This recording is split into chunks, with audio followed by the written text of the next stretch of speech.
विद्यार्थी मित्रांनो, मी आज तुम्हाला बोधकथा सांगत आहे। ती बोधकथा आहे गाढव आणि कुत्रा यांची धावण्याची शर्यत लागलेली असते।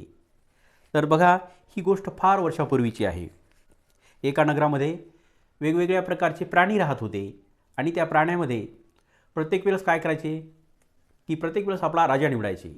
मग यावेळेस राजा होण्याची वेळ होती, तर ती वेळ होती बघा कुत्रा आणि गाढव यांच्यापैकी जो या धावण्याच्या शर्यतीमध्ये जिंकेल तर तो त्या नगराचा राजा होणार असतो।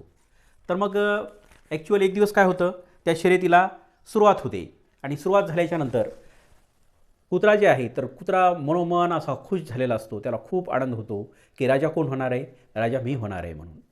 परंतु काय असतं की त्याचा कॉन्फिडन्स खूप असतो, परंतु परिस्थिती अशी असते की गाढव आणि कुत्रा हे दोघेही धावण्याला सुरुवात करतात आणि जसजसं गाढव चालत असतं आणि कुत्रा हा धावत असतो। मग दुसऱ्या गल्लीमध्ये तो जातो कुत्रा। त्या गल्लीत काही कुत्रे असतात आणि ते कुत्रे काय करतात तर ह्या कुत्र्याला नवीन समजून त्याच्यावर हल्ला करतात आणि हल्ला करून त्याला खूप घायल करतात। आणि मग जसं ह्या गल्लीमध्ये झालं तसं तो दुसऱ्या गल्लीतून जात असतो, तर त्या गल्लीमध्ये सुद्धा कुत्रे खूप एकत्र आलेले असतात आणि याला सर्वजण मिळून मारतात। याचे खूप लचके तोडतात, रक्तबंबाळ करून टाकतात। मग हा कुत्रा कसा बसा पुढच्या गल्लीतून जातो। तिसऱ्या गल्लीमध्ये सुद्धा असाच प्रकार घडतो।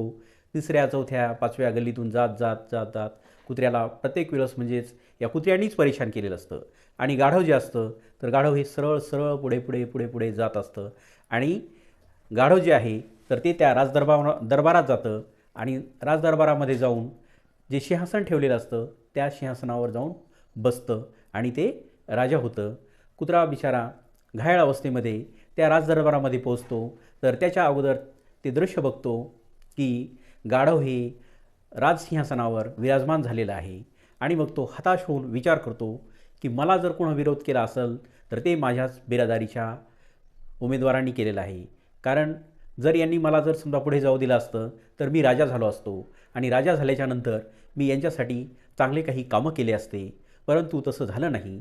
तर उलट माझ्याच बिरादारीच्या मेंबरनी मला त्रास दिला, त्यामुळे मी राजा होऊ शकलो नाही। शेवटी कुत्रा हा हताश होतो। यातून असा बोध निघतो की जे काही आपल्या बिरादारीचीच लोकं असतात तर तेच आपला त्रास देत असतात। ते असं कधीही विचार करत नाहीत की हा जर राजा झाला किंवा हा जर मोठा माणूस झाला तर आपल्याला काही मदत करील। Thanks for watching.